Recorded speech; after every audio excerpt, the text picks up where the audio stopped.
I'm Alex Villarreal with the VOA Special English Technology Report. Today, we tell about some of the top technology developments of the last 10 years. The technological revolution is changing the way we work and play. Mobile phones became smartphones with abilities like computers. Many people started reading books on electronic readers. Televisions became high definition, and the screens became flat. Digital music players got smaller in size, but large enough for people to download their entire music collections. Worldwide broadband subscriptions passed 500 million. And at least 2 billion people were expected to be online by the end of 2010. Stephen Baker is the Vice President of Industry Analysis for the Consumer Electronics Market Research Group, NPD.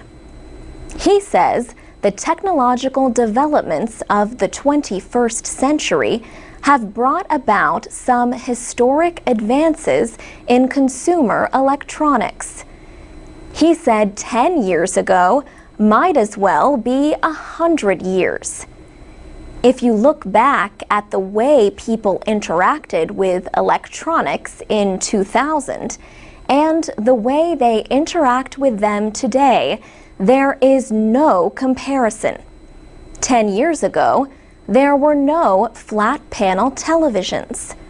There were no mobile web devices or smartphones. There were no e-book readers. And very few people had notebook computers. Bruce Bockenheimer is with the MIT Enterprise Forum in New York City. He is also the Director of Entrepreneurship at Pace University. He talked about what he believes are the most important technological developments of the 21st century. They are mobile computing, digital media content, broadband, social media platforms, and user-generated content. Also, digital photography and global positioning systems for consumers. Mr. Bockenheimer says all of these things have worked together to revolutionize technology. And he says the technology is constantly changing, faster than at any other time in history. He said telephones had not changed for 3 or 4 decades. They could be on a wall or on a tabletop. But now, cell phone technology is changing every year. He asked, how many people have a cell phone that is more than a year or 2 old? For VOA Special English, I'm Alex Villarreal. You can learn more about technology on our website, voaspecialenglish.com. And you can follow us on Facebook, Twitter, and iTunes at VOA Learning English. You've joined a speaking group. Where? Is this online or is this in Vietnam? Yeah, there is a culture house in Ho Chi Minh City, and there is a speaking club.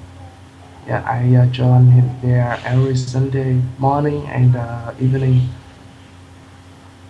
Okay, and what sort of topics would you speak about in these speaking group sessions? Yeah, anything. There's many kind of topic, and we talk about the job, life, many things. Yeah, and we talk many things what we want to do. Do you ever Skype with English speakers, let's say in North America or Australia, Britain? Do you ever practice with native English speakers? No, this is the first time I'm gonna talk to you. Yeah, I Okay. know you're on Facebook. Yeah. Yeah, good, good to talk to you. The Yeah. if I mean that would be one suggestion I would have if you are able to talk to, let's say, a Facebook friend or someone who has a friend through Facebook, let's say in the U.S. or Australia, Canada, who is willing to Skype, maybe someone Yeah. in your profession or a student or someone who then you can have a conversation about something you're both interested in or something you're both familiar with. Then it's not just a made up conversation about the weather, or something like that, but it's what a lot of people are doing now is using Skype Right. to, Yeah. just to do conversational practice. Yes, I know. Do, And yeah. do you feel comfortable? Will you feel comfortable doing this? Would you like to try to do that to connect with other native English speakers elsewhere in the world via Skype? Yeah, I'm a little bit nervous because yeah, because my vocabulary is not good. It's not enough vocabulary to speak to other people. Uh I huh. have no vocabulary to show to explain my idea with them. But I will try. I'm trying. I moved from Thailand since 2005. I am a Canadian citizen, So and it looks like you're at a mall. Where are you? yeah, animal, yeah, animal. Okay. In Canada. Yeah, That's funny. and next month, I will come back to English class, EAL at now at school. But for right now, I prepare my English um so that I will be Oh, huh? very good English, and I will remember a lot of great words in my brain, and listening, that then I search listening from VOA. I Oh, listen VOA, and it helped me a lot. And after that, I found this website. It is really good. And for right now, I study. Today I study at lesson 15, and I will be done by 16 for today. Advise them to go through literatures, go through magazines, and get themselves accustomed to those words so that when you want to speak, it's going to be easy for you to just bring out word without thinking twice. Yeah, my name is Namang, and I'm from Vietnam. I'm 17 years old, and I'm a high school student. okay. Nice to meet you. Nice to meet you. Nice to meet you too. So our question today is, if you had just 1 hour a day to learn English, how would you spend it?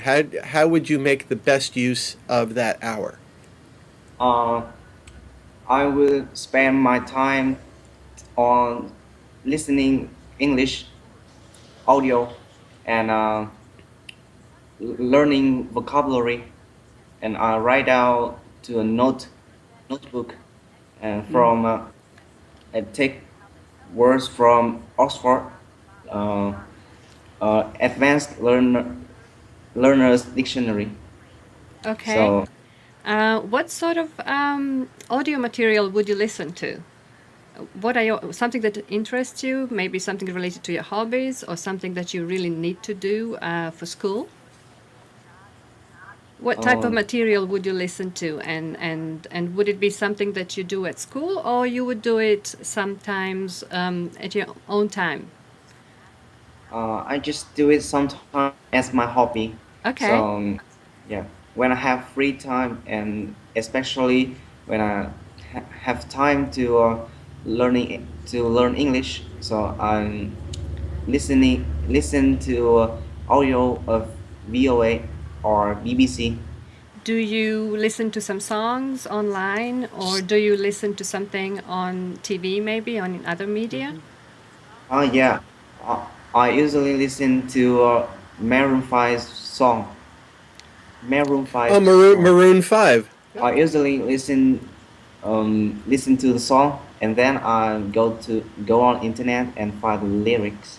If you had just 1 hour to learn English every day, how would you spend that hour? What do you think would be the All right. best use of that hour to learn English? What would you do?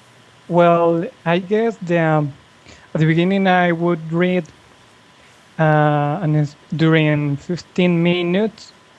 Then the rest I could watch a video, or I can find out a new word. I have visited a new website. I discovered one of these days that is called it's Western Dictionary. I can find very nice words sometimes, and I learn a lot from there. Okay, when you find a word in the dictionary, do you find the word first and then try to use it, or do you find it because you find it somewhere in the video or in some text online and then you want to look it up? I find it first. For example, I am reading and I find a word. I don't know what it exactly means. So I try to find out at the internet how use it, when, and that's all. And what does it mean? In Iran, I go to English class 2 days in a week. Okay? Because now I have free time, for example, at night and afternoon, I have free time for learning English. Great. Okay? Yes, because I want to go to out of Iran for continuation for master, because my major is in computer engineer. All right. Yes. And now I want to learn English for continuation because I need to learn English because I want to get IELTS. To take the IELTS test, yes, sure. Do you have a way to Skype with anyone to practice your English? Yeah, I don't get you, but I think I want to learn English with Skype in Iran. Okay? Yes. It's true? Yes. That's our question. Do you have a way to connect with people through social media? Yes. I have either ID Facebook, and I have an ID Skype and Yahoo. Yes, I have. Okay. So have you made friends? Have you met people online via Skype or Facebook? Maybe we'll have Skypebook. Yeah, that's one right. day. That's right. I'll combine it both. You can talk right through the. Right. Have you met people who you already were able to practice your English with? In Skype? Yes. Or Facebook? Yes, I have a friend in out of Iran, and I connected with them for learning English. Welcome to Talk to Us with Jelka and Avi. Good to have you calling. So it's been 5 months since we last spoke to you. How have you been learning English? What have you been doing to improve your English? I'm just working on my thesis and do not have any time to work on my general English because I'm doing my thesis and it takes much time. And after that, I'll do it again. Okay, what is your thesis on? My thesis is about English language teaching. All right. I'm comparing two groups. One is about computer-based material, English teaching by computer-based material. Okay. And the other, English teaching by printed-based material. All right, so you're comparing these two methods of teaching. You're probably an Correct. ideal... sorry? In a rural setting. I see. So you are probably an ideal person to ask this question, right? That's right. Well, I'm curious, how do you compare print materials you're saying in a rural setting? How do you compare learning with print materials versus learning with online materials? Would you please turn your camera off because the quality is going to be low and worse. Okay, there. So I just turned our camera off. So how do you think the two different methods of learning compare? Now, I just compared these two and I gained a very different result according to the previous studies. And so what's your conclusion? Is there one that's better than the other, or what's your summary? The previous studies said that English teaching based on computer-based materials works better than printed-based. Okay? Mm-hmm. All right. But as mine was done in a rural setting, as the facilities was not good enough in a rural setting for the students, Sure. and all the students were engaged with just another computer applications, and they do not paid more attention about language teaching and learning. And my result was inconsistent with the other studies.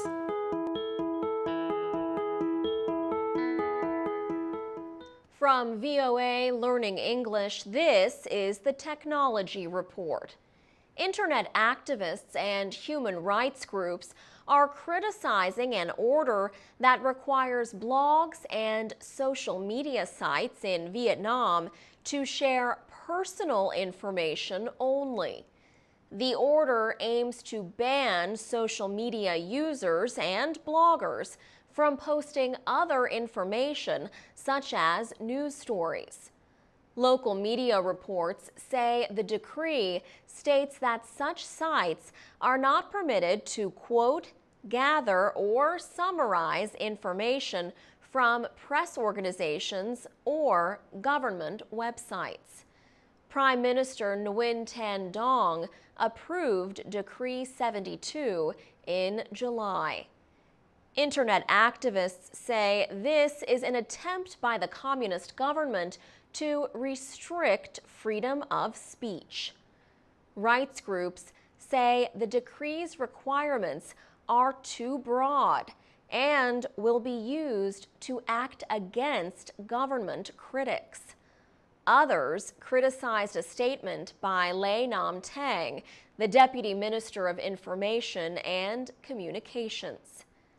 State media reported him as saying that the law aims to help web users find correct and clean information on the internet. But one blogger says that is a matter of personal choice. She says people should be able to decide for themselves whether information is good or bad. And she says Vietnamese citizens do not need the government to teach them how to think. The decree sets out very broad categories of speech that officials could consider as troublesome. It includes warnings about information that is against Vietnam or undermines certain principles. Sean Crispin is the Southeast Asia representative for the Committee to Protect Journalists, or CPJ. He says the increased restrictions suggest that the government thinks it has lost control of the criticism that is so widespread on social media. For VOA Learning English, I'm Alex Villarreal.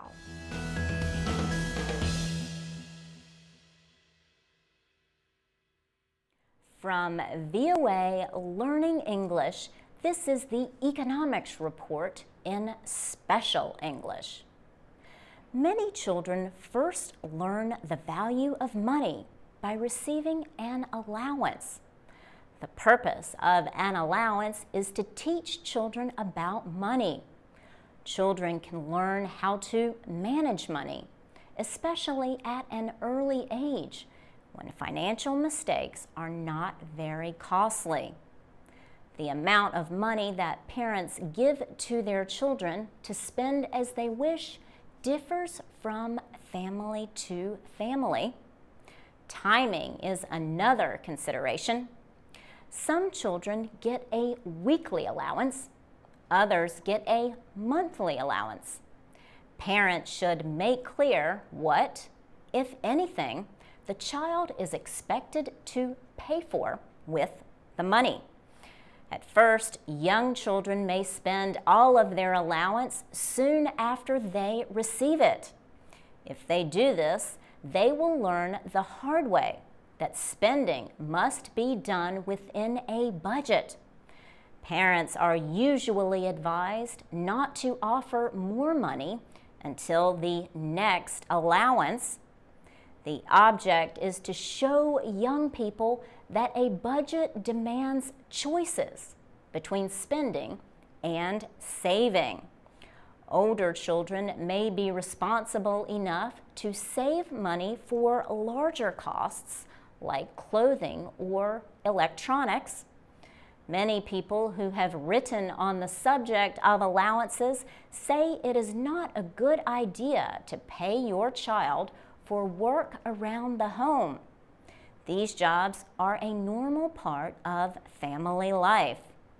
Paying children to do extra work around the house, however, can be useful. It can even provide an understanding of how a business works. Allowances give children a chance to experience the things they can do with money. They can share it in the form of gifts or giving to a good cause. They can spend it by buying things that they want, or they can save and maybe even invest it. Saving helps children understand that costly goals require sacrifice. You have to cut costs and plan for the future. For VOA Learning English, I'm Laurel Bowman.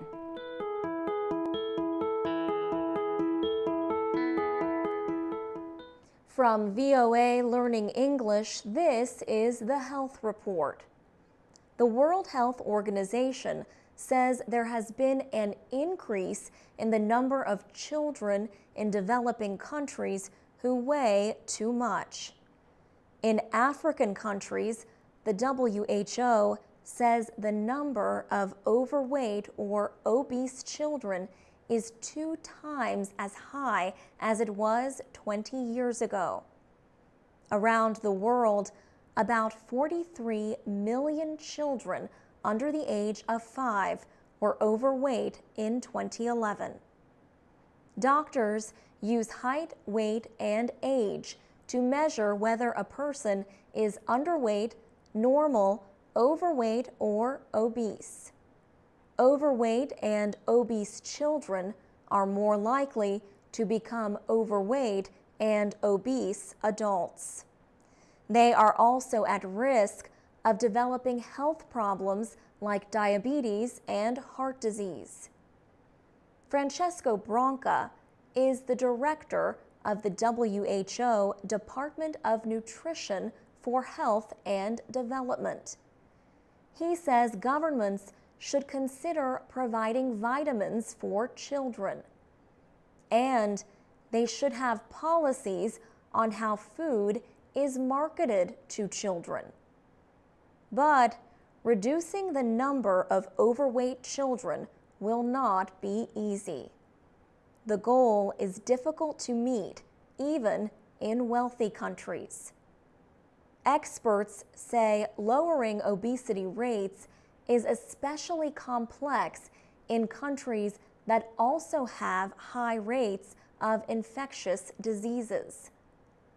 But the WHO has some basic solutions. The organization says people should eat less fat, sugar, salt, and processed food. This can be replaced with more fruits and vegetables and increased physical activity. These goals are especially important for children. The WHO also says mothers should breastfeed their babies for at least the first 6 months if possible. The current goal for the WHO's World Health Assembly is to prevent any increase in the percentage of overweight children in the next 12 years. For VOA Learning English, I'm Alex Villarreal.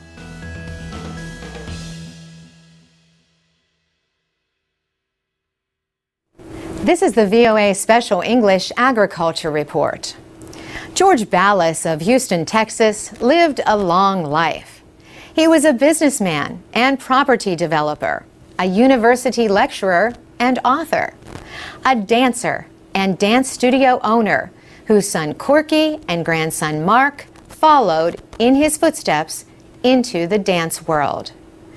And Mr. Ballas was the inventor of the weed eater. The man who found an easier way for people to cut grass and weeds died in Houston on June 25th. He was 85 years old. George Ballas was born in Louisiana. He joined the military at 17. He served in World War II and the Korean War. After the military, he became a dance teacher and executive in the dance school industry. In the 1950s, he built a dance studio of his own in Houston. People called it the biggest in the world. Dance City, USA had 120 teachers. Mr. Ballas sold the studio in 1964. By the early 70s, he was on to the next big thing. The idea had come to him at a car wash. He watched the needle-like bristles of the brushes as they went round and round against his car.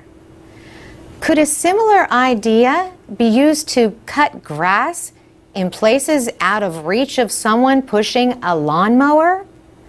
To find out, he placed lengths of fishing line through holes in a tin can. He attached the can to the spinning part of a motorized grass edger. The result? A revolution for millions of people who cut grass for a living or just to keep their neighbors happy. George Ballas became known as the Weed King.